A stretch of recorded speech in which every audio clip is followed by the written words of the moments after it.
Bapak Ibu Saudara yang diberkati oleh Tuhan kita Yesus Kristus. Kemudian yang kedua adalah tindakan iman yang semestinya dilakukan bagi kita sebagai orang percaya adalah kita harus tunduk terhadap anjuran pemerintah, taat terhadap aturan pemerintah, karena pemerintah adalah hamba Allah untuk kebaikan kita.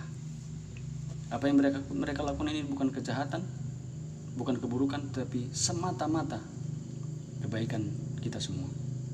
Nah, karena itu dalam Roma 13 ayat 1 sampai 4 dikatakan, tiap-tiap orang harus takluk kepada pemerintah yang di atasnya, sebab tidak ada pemerintah yang tidak berasal dari Allah, dan pemerintah-pemerintah yang ada ditetapkan oleh Allah.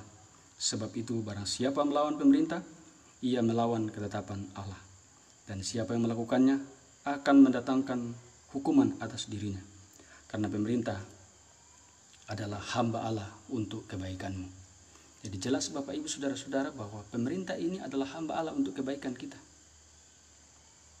Karena itu tunduklah kepada pemerintah. Kalau tidak taat terhadap aturan pemerintah, anjuran pemerintah, ini sama dengan melawan firman Tuhan, melawan ketetapan Allah.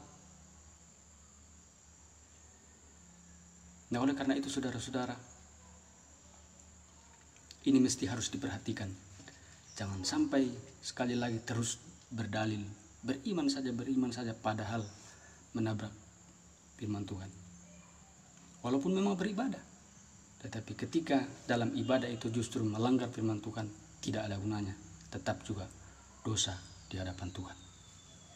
Nah, saudara yang diberkati oleh Tuhan kita Yesus Kristus, saya mau berkata kepada saudara, saat ini pemerintah sedang tidak tidur siang malam pikirkan kita, memikirkan keselamatan kita, memikirkan keselamatan bangsa dan negara kita. Karena itu taatlah kepada mereka. Kalau mereka lepas tangan, kita menjadi apa Bapak Ibu? Kita ini hancur, bangsa dan negara kita akan hancur. Kemudian para medis, pikirkan mereka. Mereka sedang berhadapan dengan maut. Di rumah sakit sekarang sedang merawat pasien. Mereka ini banyak yang stres, bahkan banyak yang korban. Jadi sungguh-sungguh jiwa mereka tertekan dalam menghadapi pasien ini. Ini yang mesti harus pikirkan, tolong mereka. Dengarkan protokol mereka. Dengarkan anjuran-anjuran pemerintah. Sebagai tanggung jawab iman kita sebagai orang percaya. Nah, Bapak Ibu Saudara yang dikasihi oleh Tuhan kita Yesus Kristus, sekali lagi saya katakan, kalau tetap berkumpul, tetap memaksakan diri berkumpul dengan melibatkan massa dalam jumlah banyak, ini adalah dosa, melanggar ketetapan Allah, yaitu melawan apa yang telah ditetapkan oleh pemerintah. Nah, Bapak Ibu Saudara-saudara yang sama-sama dikasihi oleh Tuhan kita Yesus Kristus. Lalu kemudian yang berikut, orang beriman, orang percaya harus berhikmat, harus bijak, harus menggunakan akal sehat. Kadang-kadang saudara-saudara, banyak orang Kristen yang memahami bahwa iman itu hanya berada di wilayah suprarasional atau hal-hal yang kontrarasional. Makanya sering muncul jargon-jargon, tidak ada yang mustahil bagi Tuhan. Tetapi tidak ada yang mustahil itu yang bagaimana? Memang betul, saya juga percaya tidak ada yang mustahil bagi Tuhan. Tuhan bisa mengerjakan apa saja yang di luar pikiran kita, tidak dapat dijangkau pikiran kita, bahkan bertentangan dengan akal kita, Tuhan bisa kerjakan. Saya percaya juga itu. Misalnya berdoa, didoakan hamba Tuhan, sembuh tanpa makan obat dan lain sebagainya. Itu mujizat. Saya percaya itu tidak ada yang mustahil bagi Tuhan. Bisa Tuhan kerjakan seperti itu. Lalu kemudian kalau makan, makanan enak, daging-dagingan, tetapi sayang sekali pantangan dengan penyakit saya. Lalu kemudian tidak apa-apa kita makan karena sudah didoakan, sudah dikuduskan. Tidak ada yang mustahil bagi Tuhan, pasti sudah menyingkirkan segala bibit-bibit penyakit sehingga tidak akan membuat saya semakin sakit. Percaya saja dengan iman. Apakah betul bisa cocokkah dengan kalimat tidak ada yang mustahil bagi Tuhan? Ini salah Bapak Ibu Saudara.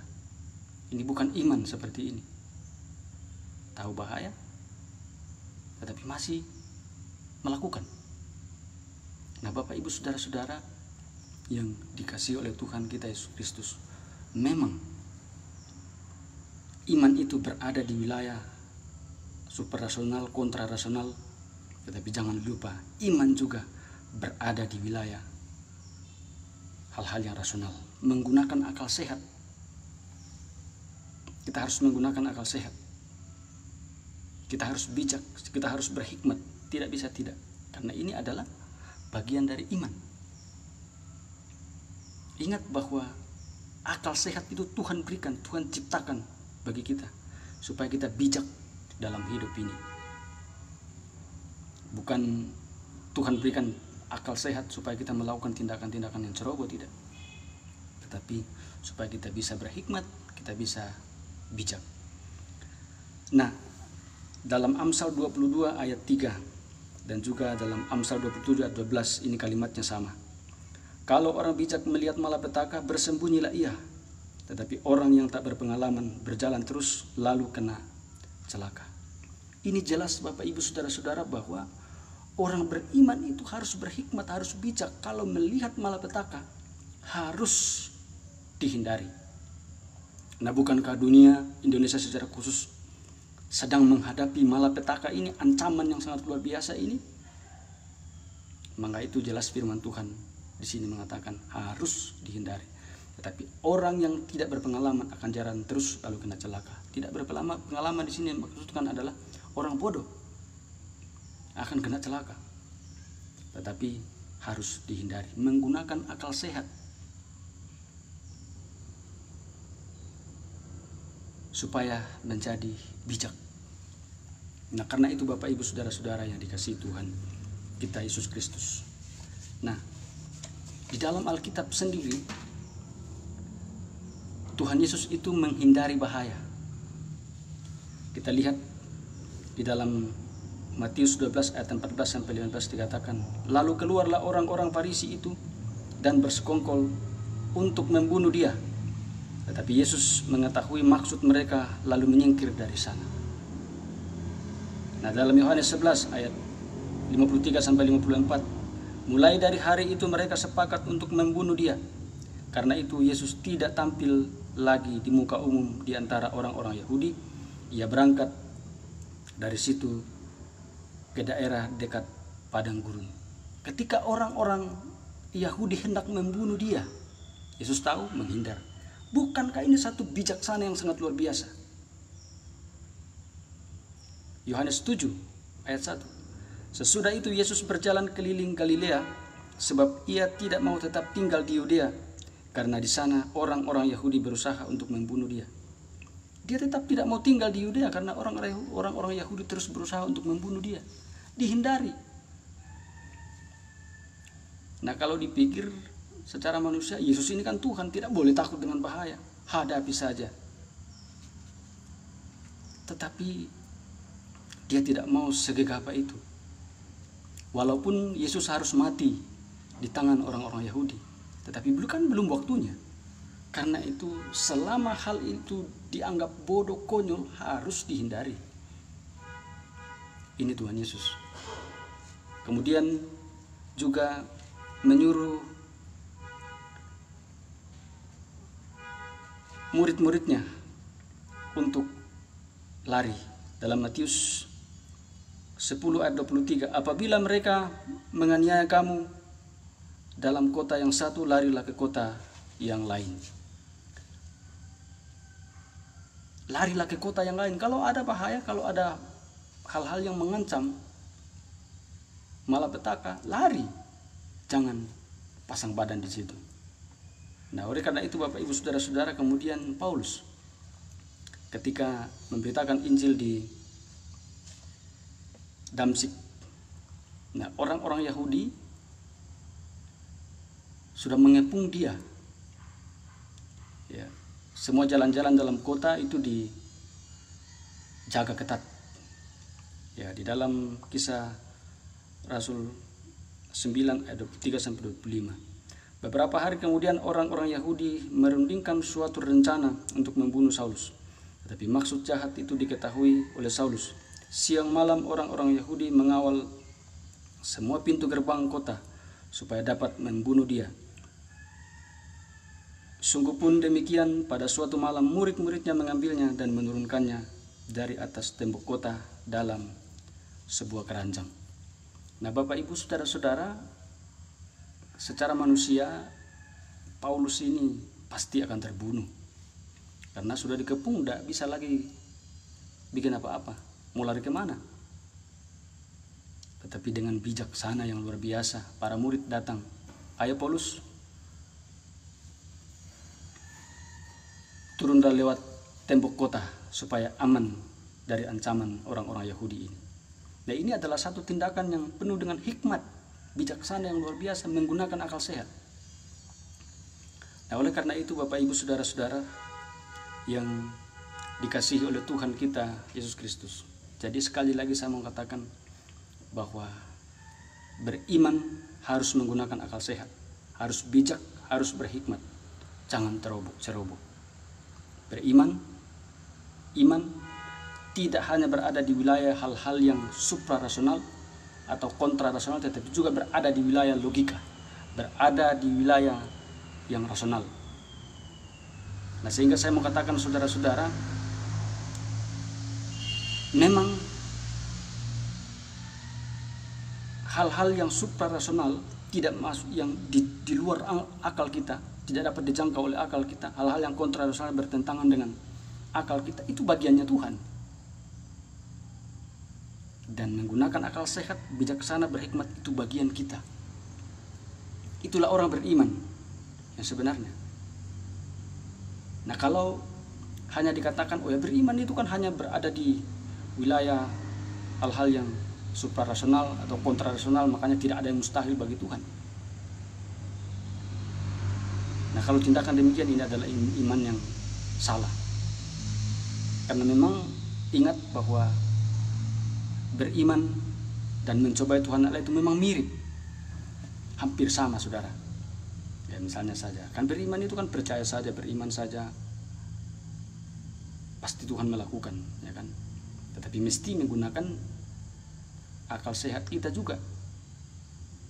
Yang dimaksudkan dengan tidak ada mustahil bagi Tuhan itu bagaimana? Karena itu memang hal-hal yang suprarasional, hal-hal yang kontrarasional, yang rasional ini adalah hal yang tidak bisa dipisahkan, sehingga lengkap kita disebut orang beriman. Jadi jangan hanya satu sisi, tetapi termasuk bagian logika. Nah, kan sama dengan istilah orait labora, berdoa dan bekerja. Kita berdoa supaya Tuhan melakukan bagiannya, kita bekerja untuk melakukan bagian kita. Karena itu demikian juga dalam hal beriman. Bagian-bagian yang supra-rasional yang tidak dapat dijangkau oleh akal kita, yang kontra-rasional yang bertentangan dengan akal kita, Tuhan bisa kerjakan. Itu bagiannya Tuhan. Tetapi bagian kita menggunakan akal sehat supaya kita bijak dalam hidup ini. Nah, karena itu Bapak Ibu saudara-saudara yang dikasihi oleh Tuhan kita Yesus Kristus, ada yang mengatakan kita tidak perlu takut terhadap corona. Orang yang takut beribadah, berkumpul bersama-sama itu justru orang tidak beriman. Masa orang beribadah kok mencobai Tuhan? Nah, saya mau katakan, kalau saudara mengeluarkan argumen atau statement seperti itu, tunjukkan ayat yang mendukung argumen saudara. Dan saya sudah menunjukkan ayat-ayat yang mendukung apa yang saya sudah sampaikan. Dan masih banyak ayat yang lain. Nah, oleh karena itu Bapak Ibu saudara-saudara, camkan baik-baik ini apa yang saya sudah sampaikan. Karena saya sudah tunjukkan sesuai fakta Alkitab. Jadi beriman itu dasarnya adalah kitab suci, bukan asumsi. Bapak Ibu saudara-saudara yang diberkati oleh Tuhan kita Yesus Kristus, saya mau sampaikan bahwa sehubungan dengan bencana wabah virus corona ini. Mari kita menilai virus ini dari sisi positif. Jangan selalu menilai hanya dari sisi negatifnya saja, tapi nilai dari sisi positif bahwa di balik semua ini ada maksud Tuhan yang baik buat kita. Tuhan tidak pernah merancangkan hal yang buruk buat kita, tetapi ada sesuatu yang lebih baik. Hal ini terjadi, Tuhan pasti izinkan. Nah, karena itu Bapak Ibu Saudara-saudara, jangan patah semangat, terus bertumbuh dalam iman kepada Tuhan kita Yesus Kristus. Percaya saja bahwa wabah virus corona ini akan berhenti tepat pada waktunya.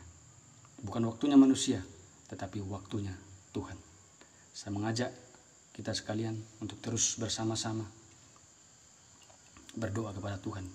Doakan gereja, doakan para hamba-hamba Tuhan, doakan semua umat Tuhan, doakan bangsa dan negara kita, doakan pemerintah, para medis, dan semua pihak yang ikut ambil bagian dalam penanganan COVID-19 ini. Biarlah apa yang saya sampaikan dapat memberi pencerahan kepada saudara sekalian dan memuliakan Tuhan. Amin.